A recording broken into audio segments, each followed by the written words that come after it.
Ang kwentong ito ay hango sa totoong buhay. Mula ito sa isa nating kabayan na itago na lamang natin sa pangalang John. Taong 1990, Negros Occidental. Hindi pa sumasapit ang takip silim. Nakasilong na sa kulungan ang mga alagang pinastol. Kung itatanong nyo, hindi magnanakaw ang kalaban, kundi aswang na kung tawagin ay mangingilaw. Isa itong uri ng nilalang na walang pinapalampas. Mula sa kaliit-liitang sisiw hanggang sa pinakamalaking kalabaw. Saka lang malalaman na nariyan na sa paligid sa oras na bumagsak na ang hayop. Mahirap kalabanin dahil animoy anino na hindi mahuli-huli. Ito ang kalaban ng mga negosyante at ordinaryong mamamayan na nag-aalaga ng hayop bilang kabuhayan. Sa kabila ng pananalasa ng nilalang, kampante si John na hindi aabot sa kanilang baluarte ang mga ito. Nariyan kasi ang tsuwi na isang antingero. Hawak nito ang mutya. Isang bato na bigay mismo ng kataw. Sa hindi nakakalam, ang kataw ay isang uri ng nilalang na may malataong hubog na nananahan sa kailaliman ng karagatan o hindi kaya naman sa ilog. Nagbibiyaya sa mga tao, depende kung makakapagpalagayan ng loob. Swerte ang tsuwi ni John, isa siya sa binigyan ng mutya. Maraming taon na ring inaalagaan ng bato. Ginagamit sa walang tigil na pakikipagsapalaran sa banta ng iba't ibang nilalang. Sa araw na ito, hindi mapakali si Mang Hernan dahil muling nanalasa ang mangingilaw. Hindi pa siya pwedeng manugis dahil sa kondisyon ng binti. Matindi ang naging laban sa uling bakbakan. Dumayo sa kabilang bayan para iligpit ang maninilong na maigit 10 sakitin ang dinali. Hindi na sanang dalawa ang kalaban kaya napuruhan sa binti. Nabalian ng buto pero sa kasalukuyan patuloy na gumagaling ang pinsala. Nakabenda ang binti hindi lang ng tela kundi maging kawayan na hindi magalaw. Gumamit na rin ng tungkod para may balanse sa tuwing maglalakad. Dahil sa kondisyon, pansamantalang tumigil sa pakikipagsapalaran. Subalit ngayon na nakaabot sa sityo ang pambibiktima, hindi maiwasang rumisponde. Tiyo, hindi pa nga kayo magaling eh. Makakahintay naman po ang mga yan. Huwag po kayo magbadali. Baka mapano yung binti nyo, baka mamaya, imbis na gumaling kayo mapasama pa. Wika ni John sa tsuwin na naghahanda na para dumayo sa tahanan na sinalakay ng aswang. Hindi naman ganong kalala ang pinsala sa binti ko. Bukas o sa makalawa, pwede nang alisin ang benda at kawayan. Ganito na lang, samahan mo ako magtungo roon para kahit papano mabantayan mo ko. Ayos lang ba yon? Mungkahi ni Tio Hernan. Pumayag naman ang binata at habang nasa daan, napapailing sa nakikitang patay na mga hayop. Ginilitan ng liig. Wakwak ang tiyan. Bumaha ang dugo sa lugar. Ang lala po pala nang nangyari. Ano nga po bang tawag sa aswang? Mangingilaw. Bakit naman po ganun ang pangalan? Mula ito sa terminong Bisaya na ang ibig sabihin ay kumakain ng hilaw na karne. Kaya mangingilaw. Tignan mo mga biktima. Inatake kahit buhay pa. Halika, doon tayo sa bahay ni Mang Pucholo. Si Mang Pucholo ang pinakamalaking negosyante ng lugar. Nagmamay-ari ng poultry, bakahan, babuyan, kambingan. Meron ding mga kalabaw na pinapaarkila sa mga magsasaka na walang puhunan. Ang pamamalakad, sila ang mag-aalaga ng baka at kalabaw. Kapag oras na para ibenta, hahatian ng porsyento ang may-ari. Mabuting tao, kaya halos lahat sa kanya lumalapit. Subalit ngayon, halos maubos ang mga kambing gawa ng pananalasa ng mangingilaw. Nakita nilang mugto ang mga mata kakaiyak. Hernan, mabuti naman nandito ka na. Tignan mo ang ginawa ng mga halimaw na yan sa mga alaga ko. Halos ubusin na ang lahat. Kung hindi lang rumonda ang mga tauhan ko kagabi, malamang wala nang matitira eh. Yun nga lang, hindi nahuli dahil pagdating wala na ang nilalang. Hernan, hulihin mo ang hayop na yon. Kailangan kong gumanti. Magbabayad ako kahit magkano. Sabihin mo lang ang presyo. Wika ni Mang Pocholo. Manong, kumalma lang po muna kayo. Susuriin ko muna ang mga bangkay. Hindi naman siguro ginalaw ng mga tauhan mo, ano? Hindi. Hindi ko pinahawak sa kanila kahit isa. Tinabunan lang nila para hindi langawin. Halika, pumunta tayo sa likod.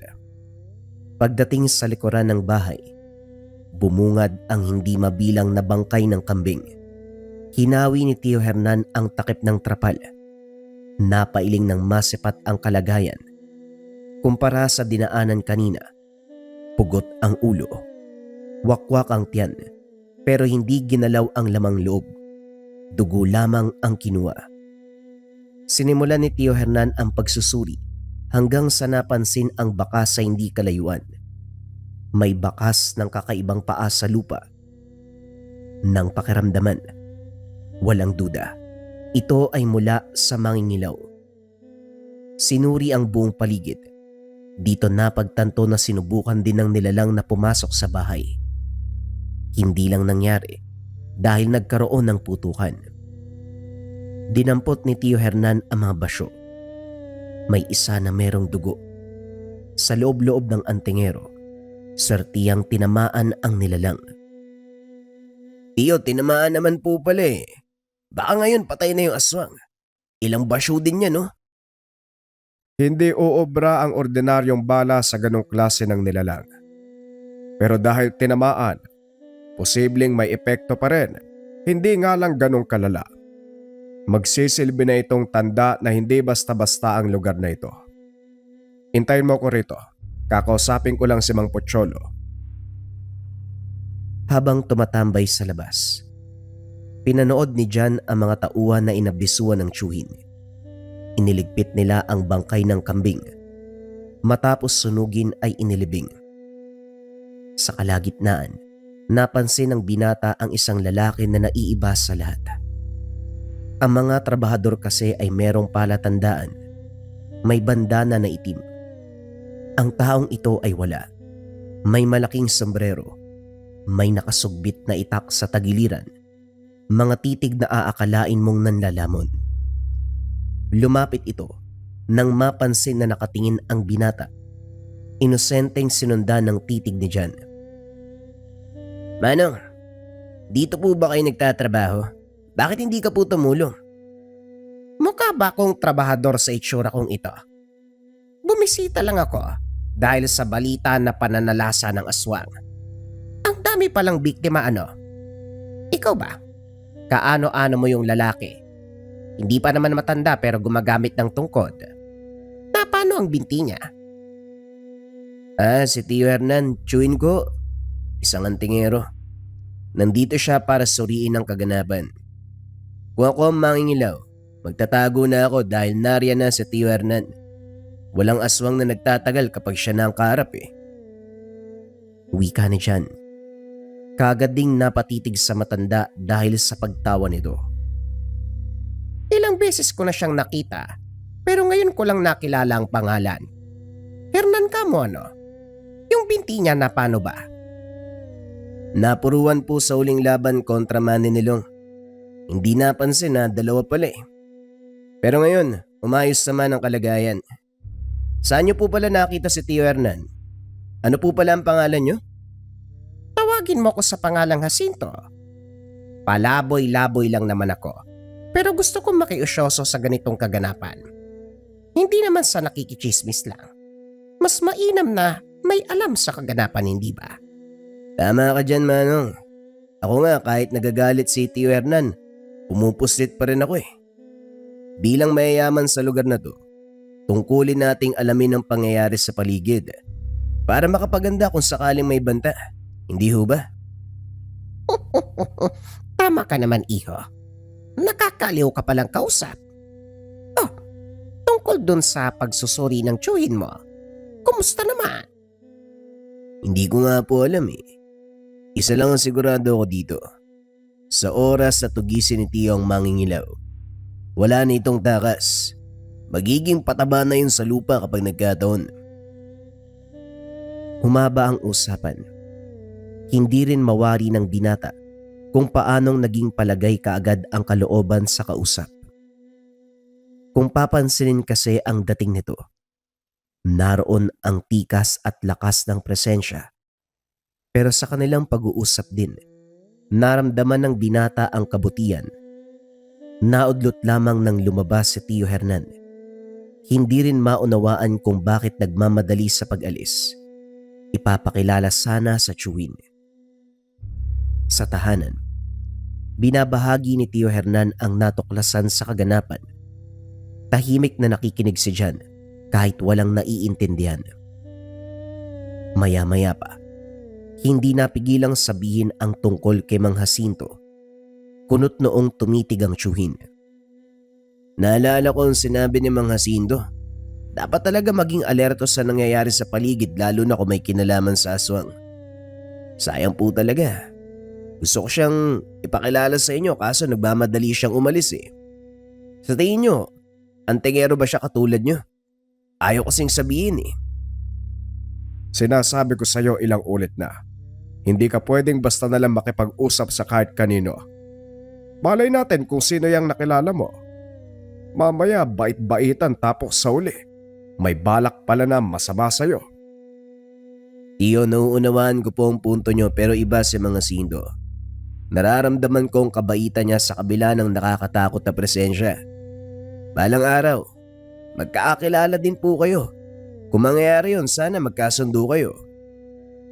Batang to, hindi pa nga kilala ang tao, pinangarap na maging kaibigan. Tulungan mo ko. Tignan natin kung pwede ko nang tanggalin ang benda para makapagtrabaho na. Sabi niyo po bukas sa makalawa pa. Parang nagmamadali naman ho kayo. Makakapaghintay naman po ang trabaho eh. Nakita mo naman ang nangyayari. Hindi pwedeng bagalan ng kilos. Hindi natin alam kung kailan muling sasalakay ang kalaban. Maraming gagawin, kaya ayoko magsayang ng oras. Ikaw may utos ako sa iyo. Mahalaga, kaya kailangan mong tumalima kaagad. Nagtungo ang binata sa ilog para manguha ng kuhol. Isa ito sa sangkap ng tiyuhin para sa panggagamot. Ang problema, wala ning isa ang makikita saan mang bahagi ng ilog. Binungkal ang putik. Sinuri ang bawat sulok. Tinignan na rin ang mga halaman, pero kahit isa ay walang nakalambitin. Kamot-ulong napaw po si Jan. Dumaan siya kahapon. Bumungad pa ang napakaraming kuhol. Imposible naman sigurong may nauna na kumuha eh. Sa lugar na to kami lang ni Tio Hernan ang gumagamit nun. Sa bahaging to lang naman tumatambay ang mga yun eh. Maya-maya pa, napansin ang pagkulo ng tubig. Nagmumula sa ilalim ang paggalaw. Sobrang lakas na naging malabo na ang tubig dahil humalo ang putik. Hindi nagtagal, kinilabutan sa ihip ng hangin. Pakiramdam may sumasakal dahil kinakapos ng hininga. Hindi nagtagal, may biglang humila ng mga paa diretso sa tubig. Mabuti na lamang marunong lumangoy pero hindi nakaligtas sa takot. Natatarantang umahon. Walang lingon na kumaripas ng takbo. Habol hininga na kumapit sa tiyuhin nang makarating ng tahanan. Aba, anong ginawa mo kagabi? Naligo ka na naman sa ilog ano? Kuhol lang pinapakuha ko sa iyo. Batang ito, sandali nga. Bakit ka nanginginig? Namumutla ka rin ah. May halimaw sa ilog. Parang tao pero halimaw eh. Maraming lumot sa katawan, malaki yung mga mata, may galis pa nga eh. Halimaw ho yun, Tio. Hoy, sandali nga, kumalma ka nga muna, anong halimaw? Ipaliwanag mong mabuti nang maintindihan ko. Basta halimaw yung nakita ko, Tiyo. Siguradong Shoko yun, nakakatakot, halimaw talaga. Hindi maintindihan ng binata ang nararamdaman. Sinasabi ng isipan na tumakbo kahit wala namang humahabol. Dumigay. Nangangamoy tubig ilog ang hininga. Bumaliktad na rin ang sikmura. Nasusuka sa amoy na ito. Hindi lang yan. Kahit saan siya mapatingin, naroon ang itim na figura. Kahubog mismo ng nakitang halimaw. Lumilinaw sa isip ng binata ang itsura nito. Bagay na dumadagdag sa takot. Hindi mapakali. Naiiyak na lamang sa nangyayari. Si Tio Hernan sa kabilang banda hindi matukoy ang nagaganap. Inusala ng orasyon ng pamangkin. Saka lamang ito kumalma. Pinakiramdaman.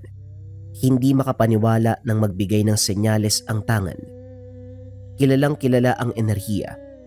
Wala itong pinagkaiba sa taglay ng nakilalang kataw na siyang nagbigay ng mutya sa kanya. Ang problema, hindi ito ang kataw na yun.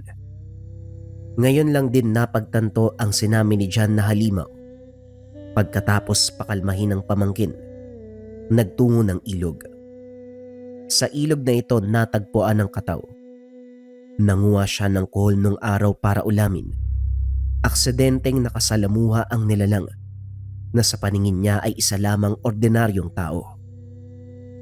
Nagpatuloy ang pagkikita bawat hapon hanggang sa mapagtanto na isa itong kataw.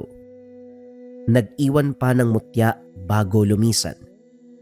Dito na rin nagsimula ang pagiging manunugis ni Tio Hernan. Sinuri ang paligid.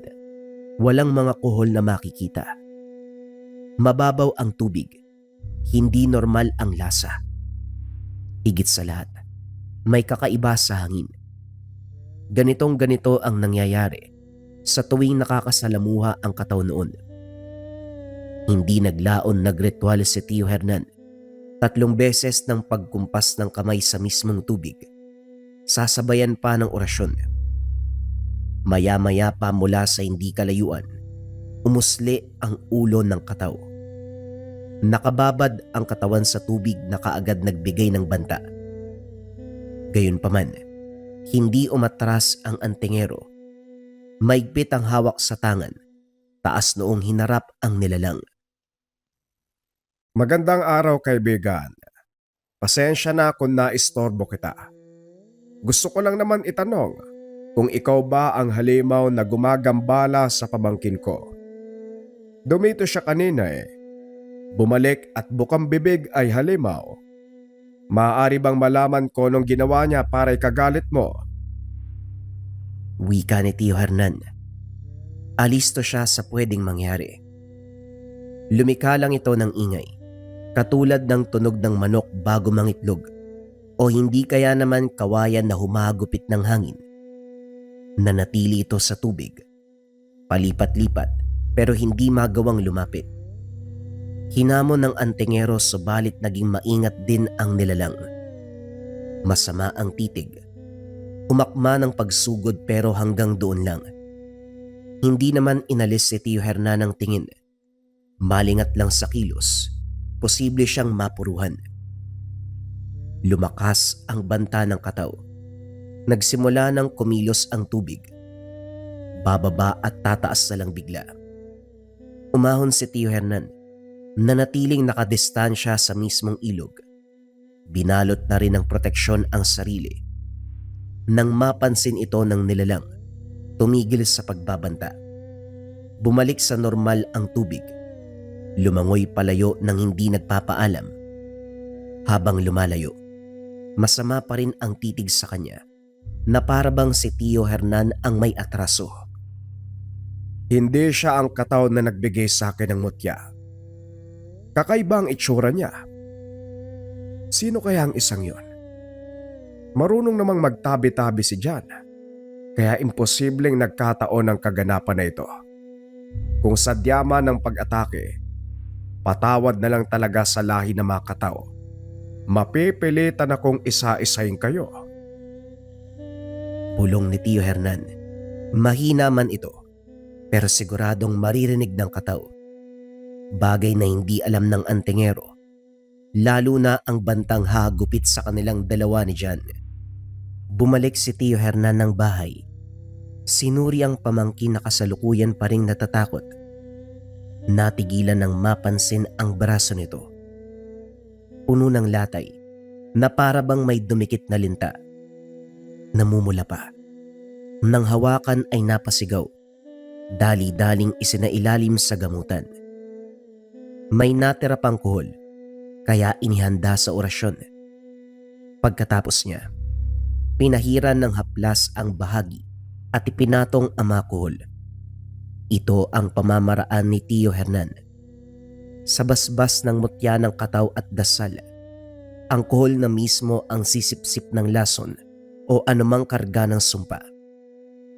Kinakailangan ding bantayan dahil kapag nasipsip na lahat sa bahaging iyon, dapat nang alisin ang kuhol. Kapag nagkataon, babalik ang sumpa o lason, dodoble ang epekto nito. Dahil sanay na ang antingero, hindi kailanman nagkamali lalo na ngayon. Matapos makuha lahat ng mga kuhol, napangisi si Tio Hernan. Nangisay kasi ang mga ito.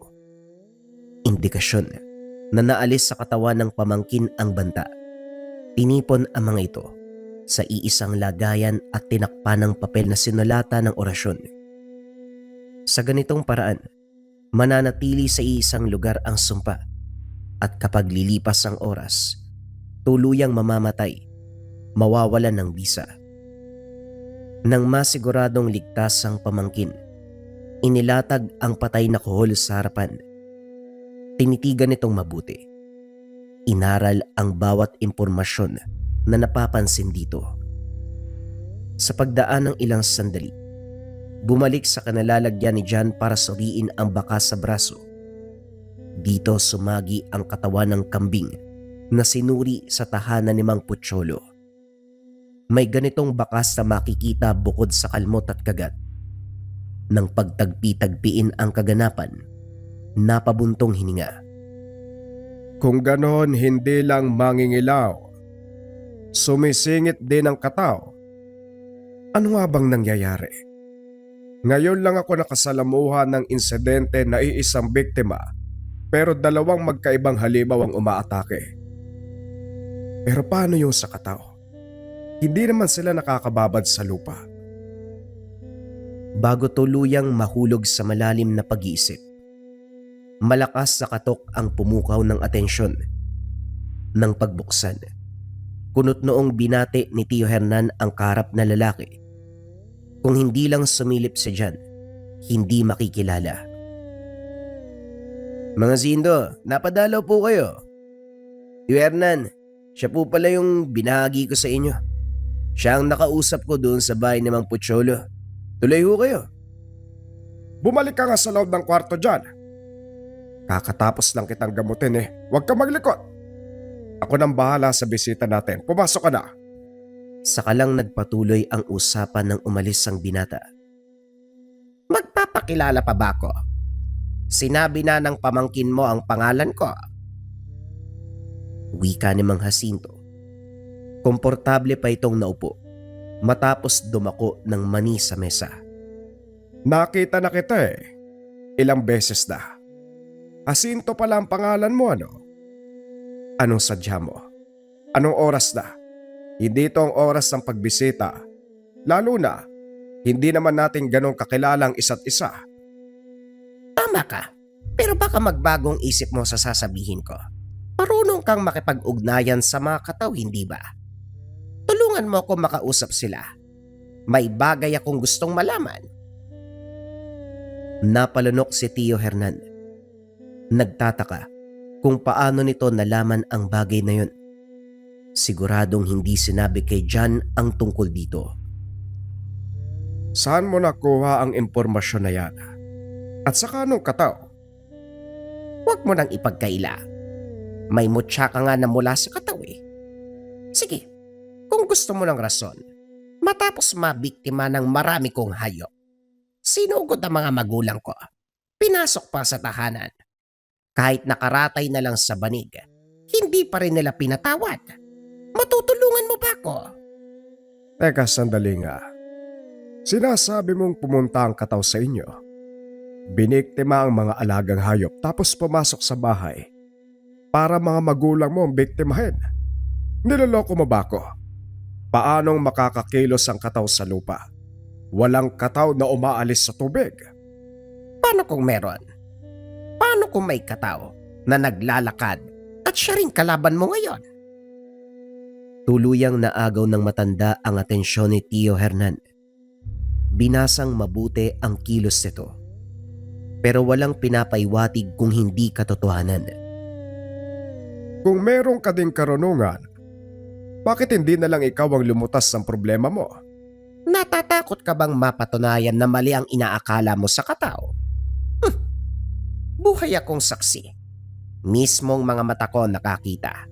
May kataw na nakakapaglakad at oo, may karunungan ako, pero mas mainam na kataw laban sa katawang magara. Wika nito, sabay sulyap sa hawak niyang mutya. Naiintindihan ko ang punto mo pero pasensya na. Hindi ako nagtitiwala sa katulad mong estranghero. Mabuti pa umalis ka na. Magpapahinga na rin kami. Napangiti si mga sinto sabay iling. Tumayo na ito at naglakad patungo sa pintuan. Sana sa susunod na pagbabalik ko, magbago ang isip mo. Tungkol sa kaganapan sa mga hayop, pwede kitang tulukan. Madali lang hulihin ang mangingilaw. Huwag mo kong pagdudahan. Mas nauna ako sa iyo sa panunugis at ganitong klase ng nilalang ang madali para sa akin. Wika nito, na nagpagulo sa isipan ni Tio Hernan. Hindi pa nausisa dahil nagmamadali na sa pag-alis. Sino ba kasi yung taong yon? Napakalabo. Tapos kung kailan buo na ang pagpapasya ko na hindi ako mangyayalam, saka naman ibubulgar ang pagkatao niya. Hindi na lang ako diretsuhin eh. Ganyan nga po siya nung nag-usap kami. Ang sabi niya napadaan lang siya. Pero batay sa usapan niyo ngayon, parang mahalagang tao siya, no? Subukan niyo po kayang pakisamahan. Baka siya po yung makakatulong sa inyo para malutas ang mabilis ang problema. Napalingon si Tio Hernan sa pamangkin. Hindi sinagot pero sa loob niya, naiinsulto ang kakayahan. Pakiramdam niya walang kumpiyansa si Jan na kaya niyang lutasin ang problema. Gayunpaman, may parte ng pagkatao na sumasang-ayon dito. Hindi rin masama kung pagbibigyan ang pagkakataon. Kinabukasan madaling araw pa lang, isa-isa nang binisita ni Tio Hernan ang ilog. Ganitong oras kapag nagpapakita ang kataw. Maya-maya pa, hindi nagkamali dahil nasipat ang ulo nito sa tubig. Kung isa kang matatakotin, malamang aatake ito kagad. Posible pang mamatay sa mismong kinakatayuan kapag tinamaan. Pero hindi ang antingero. Nakipagtitigan sa nilalang hanggang sa ito na mismo ang nag-iwas ng tingin. Lumubog sa tubig at biglang nawala. Pero positibo para kay Tio Hernan na hindi ito lumayo. Yun nga ang nangyari. Maya-maya pa ay muling lumitaw. Sa pagkakataong ito ay nagbato ng atake. Nagliparan ang mga kuhol na animoy binabato. May katigasan ang mga ito at may katulisan din. Tamang-tama na magdulot ng daplis. Sa nangyayari, naunawaan ni Tio Hernan na tatablan siya ng atake dahil sa hawak na mutya mula sa angkan ng kalaban ngayon. Gayunpaman, hanggang daplis lang ang natatamo. Hinayaan niya itong umatake ng umatake hanggang sa kusa na itong tumigil. Pwede ka namang mag-anyong tao para makapag-usap at magkaintindihan tayo. Ano ba talaga ang sadya mo sa lugar na ito? May kinalaman ba sa nangyaring patayan? Nakakakilabot na angil ang ginawa nito. Hindi naglaon, maging ang ibang lamang dagat ay inutusan. Nagliparan. Sinasadyang mapadpad sa kinalalagyan ni Tio Hernan. Pasimple niya lang iniilagan. Nakakamatay kapag natusok, kaya naman naging alisto. Isa pa, may karga itong lason na kontrolado ng kataw. Nang makita na hindi natitinag ang antingero, muli itong huminto. Masama ang titig sa kanya. Sisikat na lang ang araw. Wala pa ring malinaw na nangyayari sa atin. Ano ba talaga ang kailangan mo? Nagbuntong hininga na lamang si Tio Hernan. Nagpipigil ng galit habang hinahatid ng tanaw ang papalayong kataw. Sa pagdaan ng sandali, saka lang siya umalis. Ngunit sa kalagitnaan ng daan, si Mang Jacinto naman ang nakasalamuha. Huwag ka munang umuwi. May nag-aabang na panganib sa'yo. Sino ka ba para magsabi kung may panganib o wala? Malinaw ang sinabi ko sa iyo noon. Hindi ako makikialam. Pero nagdadalawang isip ka naman. Hindi mo maikakaila na gusto mo kong tulungan. Sadyang nagmamatigas ka lang. Mamayang gabi, magkita tayo sa tahanan ni Pocholo. Nakausap ko na ang matanda. Handa na siyang makipagtulungan sa akin kapalit ng nawawala niyang alaga. Sinundan lang ito ng tingin. Nagmamadali na rin pagpunta sa bahay at kagaya ng sinabi nito, may mga taong naghahamon.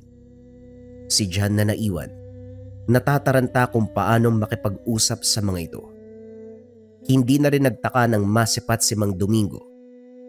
Nung nakaraan, nagalit ang matanda dahil humindi siya sa paggamot sa anak nito.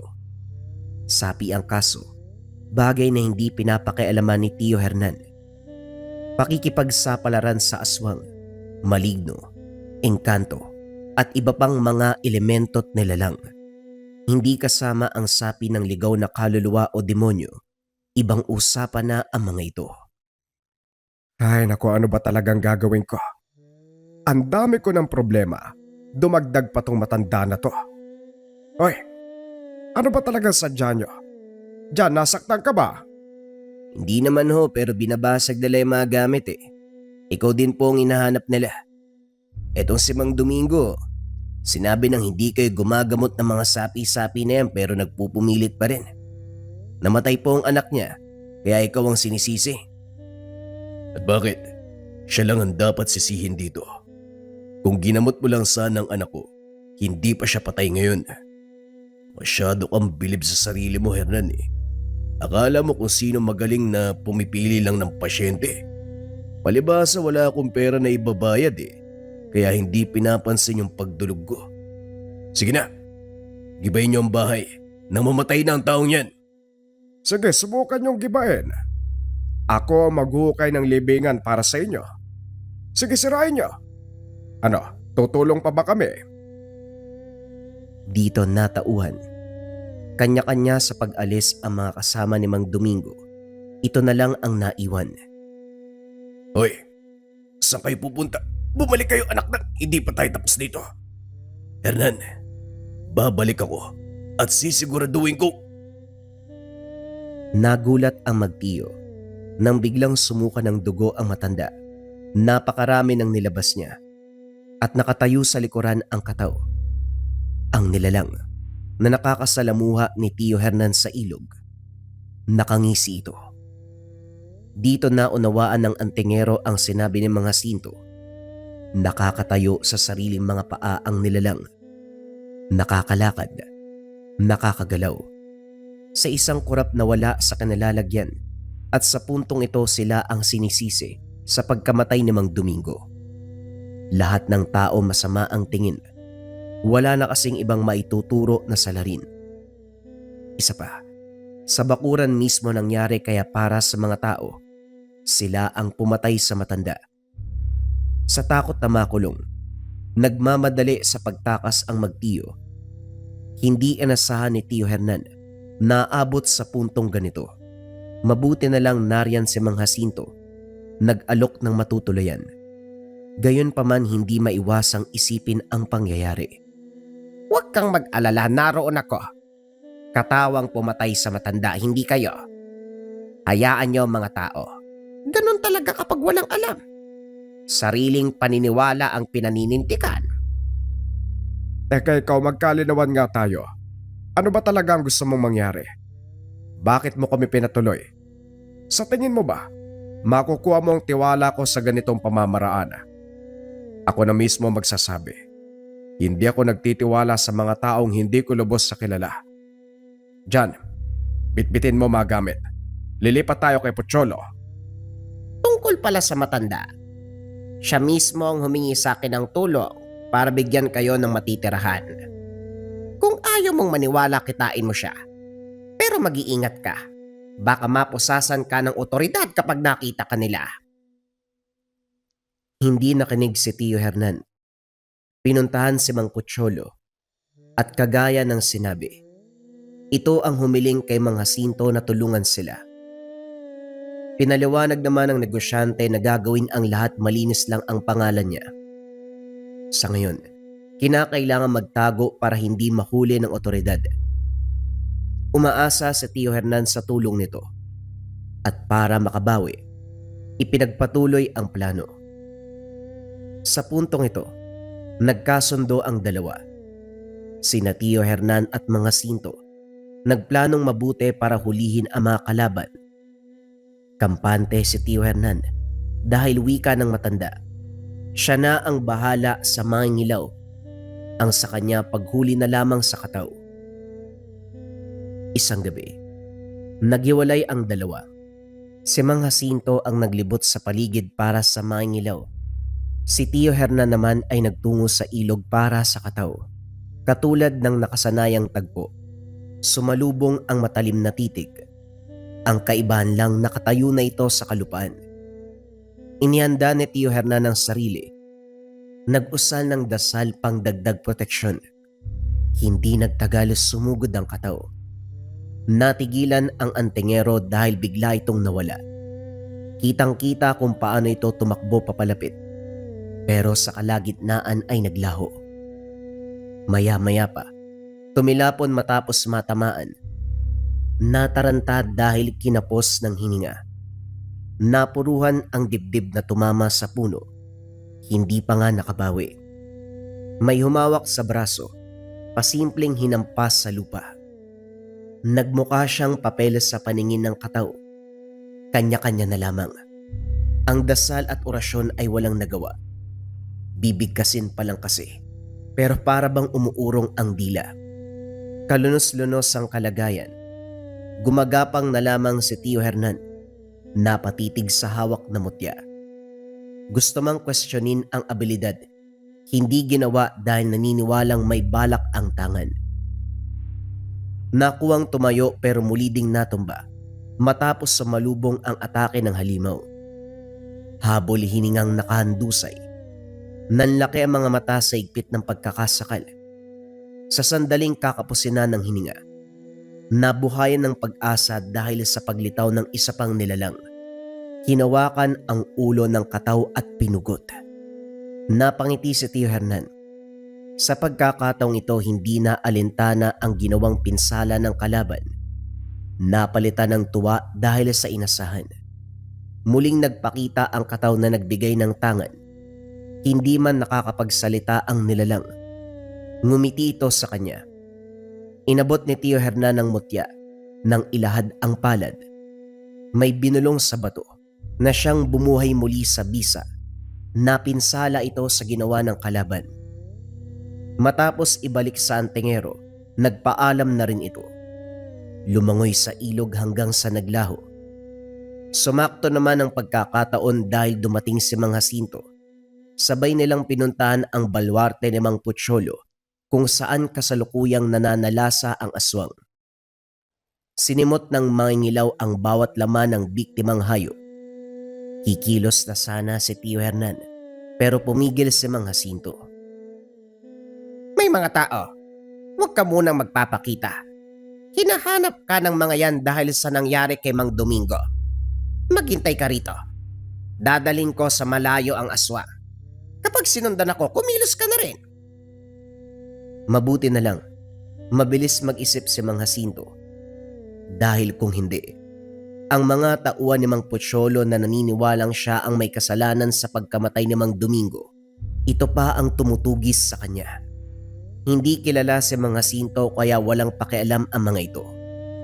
Nagpasalamat pa ng itaboy palayo ang aswang. Kumilos na rin ang antingero. Sumunod sa dinaanan ng kasama.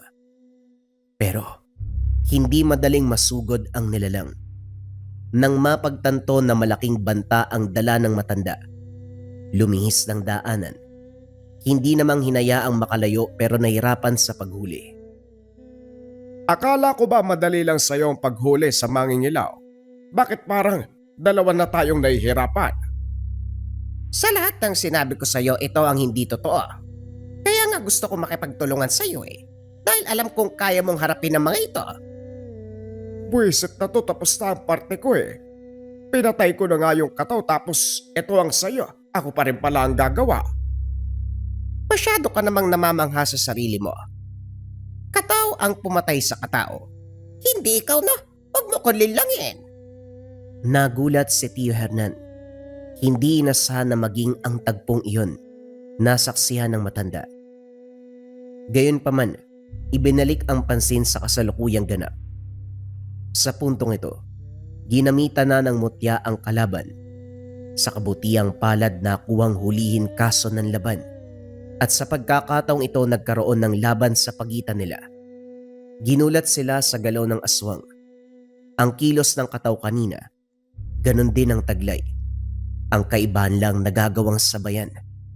Sa napapansin ni Tio Hernan, marunong makipaglaban si Mang Jacinto. Pero kapag may pagkakataon na libre na sanang mapapatay, tumitigil ito na para bang wala sa isip na paslangin. Nang maulit, dito na siya nagsalita. Hoy, ano ba problema mo? Mapapatay mo na sana pero hindi mo tinutuloy. Baka naman, magtapat ka. Niloloko mo lang ba ako? Huwag mo ko sigawan. Kung nagtataka ka, magtanong ka ng maayos. Ang aswang na yan. Ang aswang na... Dito napansin ni Tio Hernan ang takot ng matanda. Nang lumingon sa kalaban, maging siya ay nagulat dahil mula sa pagiging aswang. Unti-unting nagpalit ng anyo bilang kataw. Kamukha ito ng pinaslang ng gabay kanina. Kaagad hinarang ang mutya ng magtangka. Sa pamamagitan nito nagawa namang patigilin. Mahihimigan ang pag-aalangan. Nag-iingat sa bawat kilos. Ngayon lang din napagtanto ni Tio Hernan ang lahat. Kaya may bakas ng kataw ang biktimang hayop dahil sa katayuan. Kataw naman talaga ang kalaban.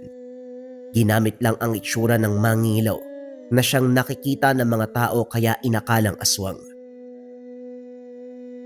Mahusay ka rin Kahit ako hindi ko napansin. Simula't simula, hindi pala aswang ang kalaban. Pero ang tanong, gaano karami ang kataw na kalaban? Tapos lang ang isa kanina tapos ngayon ito na naman. Hoy, ilan ba kayong nandito sa lupa? Anong klase ng mahika ang ginagamit nyo para malayang makakilos kahit wala sa tubig? Sinagot ng nakakabinging pag-angil. Maging sila ay napatakip ng tenga. Pagbalik ng tingin, nawala ang nilalang. Sa muling paglingon, parehong tumilapon sa pagsalubong ng atake. Sunod-sunod ang laban. Hindi na malayan na umabot na sila sa tabing ilog. Naalerto si Tio Hernan dahil sa oras na makaapak sa tubig, papabor sa kalaban ang pagkakataon. Kung gaano siya kaingat, ay siya namang kabaliktaran kay Mang Jacinto.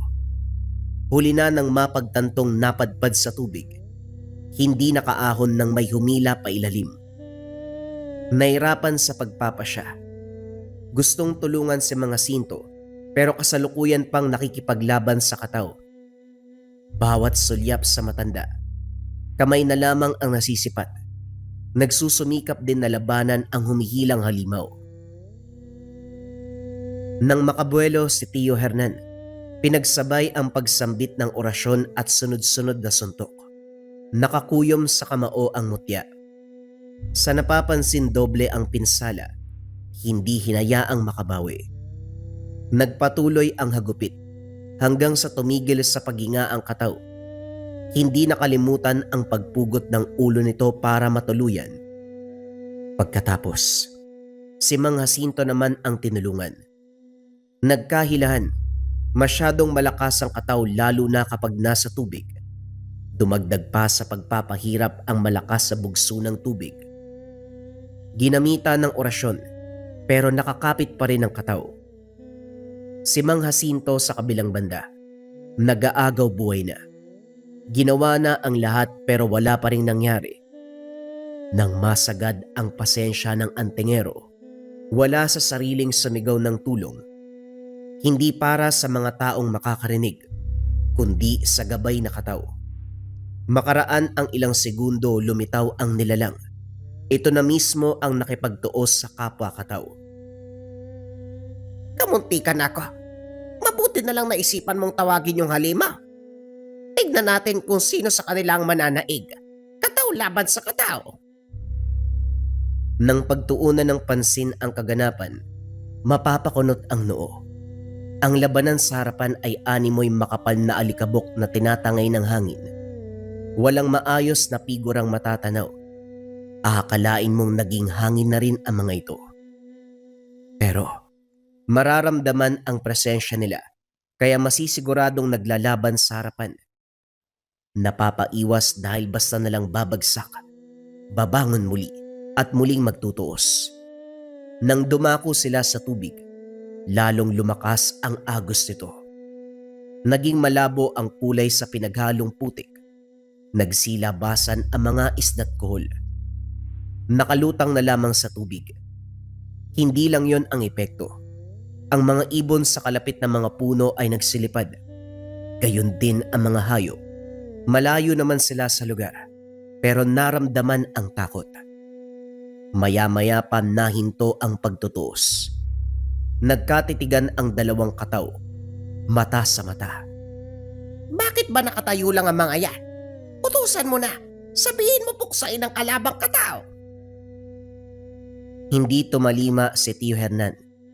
Iba ang napansin sa mga ito.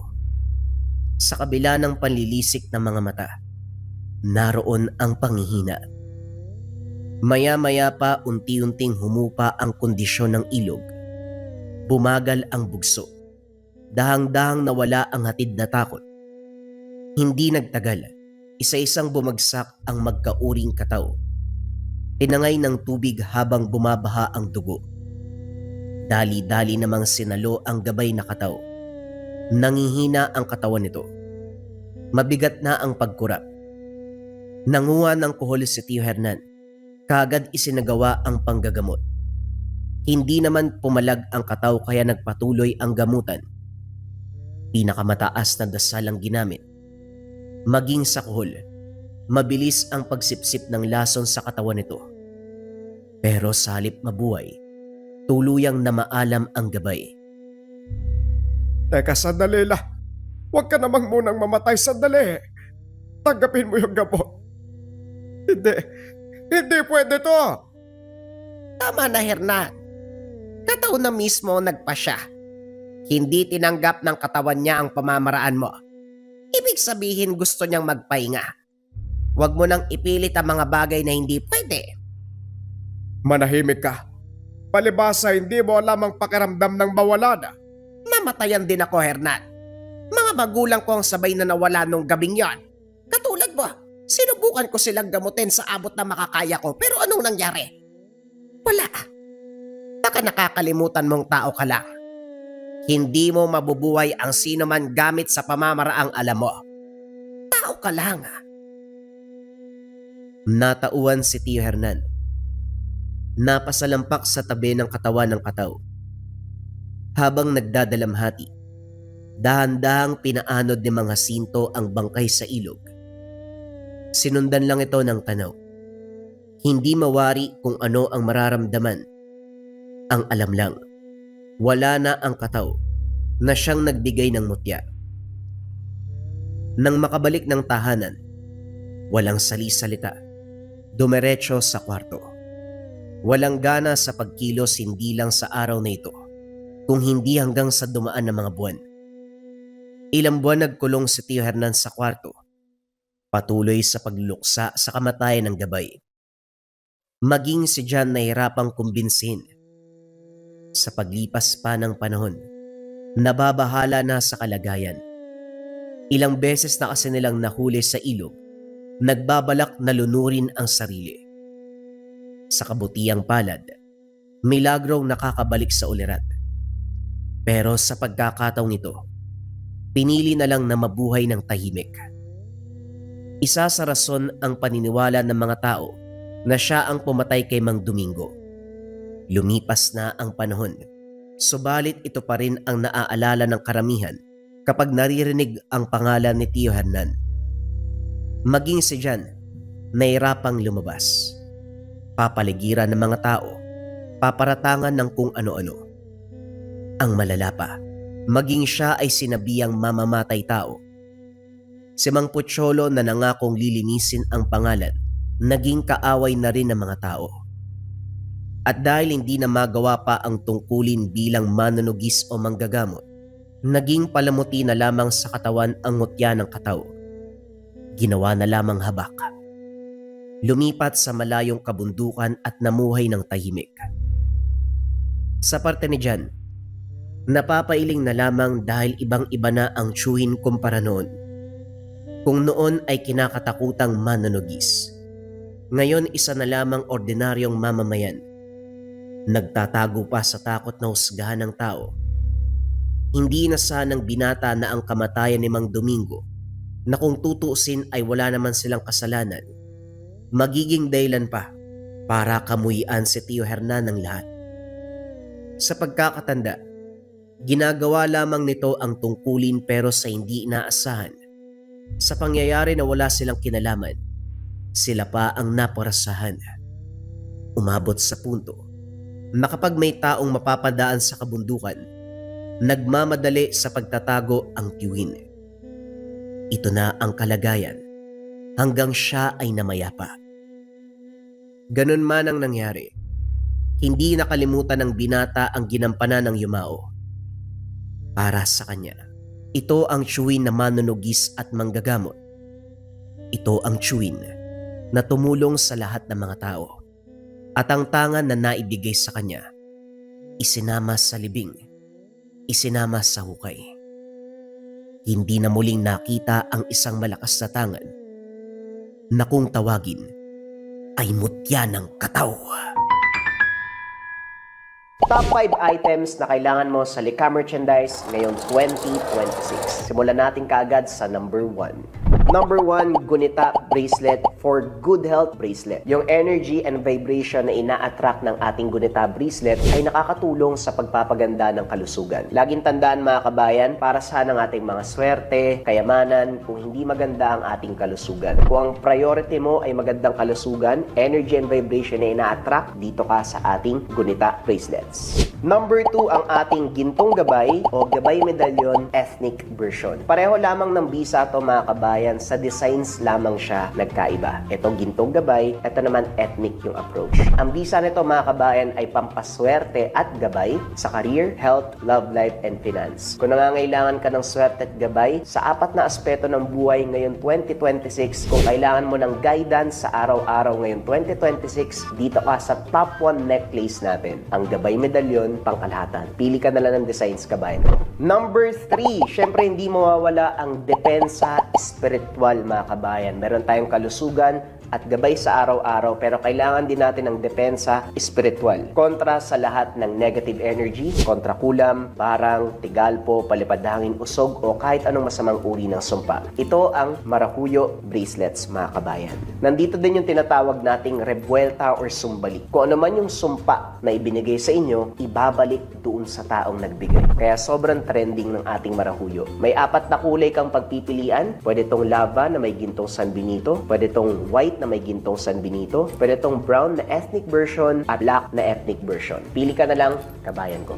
Number 4, gintong palay money amulet. Ito bagay na bagay itong coin na to mga kabayan para sa mga tao na ayaw naman na nagsusuot ng kung ano-ano. Baliktaran ng simbolo, ang bisa nito ay pampaswerte sa pera, for dreams manifestation, kung may mga kahilingan ka na gustong matupad ngayon 2026, for abundance and for prosperity. Sobrang simple lang nito, iipit mo lang siya sa wallet mo, dalhin mo lang palagi, ilagay mo sa gabay po lang tela pouch, basta dala-dala mo. Let it work for you, kabayan. Gintong palay, money amulet. At syempre mga kabayan ko, ang panglima, hindi mawawala ang kaluban de pampaamo. Pampaamo sa tao, pampaamo sa negosyo. Kung feeling mo nasa toxic environment ka, kabayan, ikaw lagi yung napapag-initan, laging galit yung partner mo, laging galit yung boss mo, laging galit yung mga katrabaho mo, sa'yo lagi sinisisi ang mga bagay-bagay, magkaluban de pampaamo ka. Pampaamo sa tao, pampaamo sa negosyo. Bagay din to sa mga nasa sales or sa mga tao na palaging merong kausap para mabilis kayong makapagpalagay ng loob ng taong kausap mo. Sobrang simple lang. Itong kaluban, gawa to ng mga katutubo sa Negros, pero may mga sangkap pa ito sa loob. Dadalin mo lang, kabayan. Let it work for you. Lagay mo sa bag mo, lagay mo sa bulsa mo, basta dala-dala mo lang palagi. Yon ang ating top 5 items na kailangan mo ngayon 2026 sa Likha Merchandise. Kung interesado ka, kabayan, pwede mo i-click yung yellow basket sa baba. Pero if ever na walang yellow basket, i-search mo lang ang shop ng Likha Merchandise. Ingat sa mga scammers.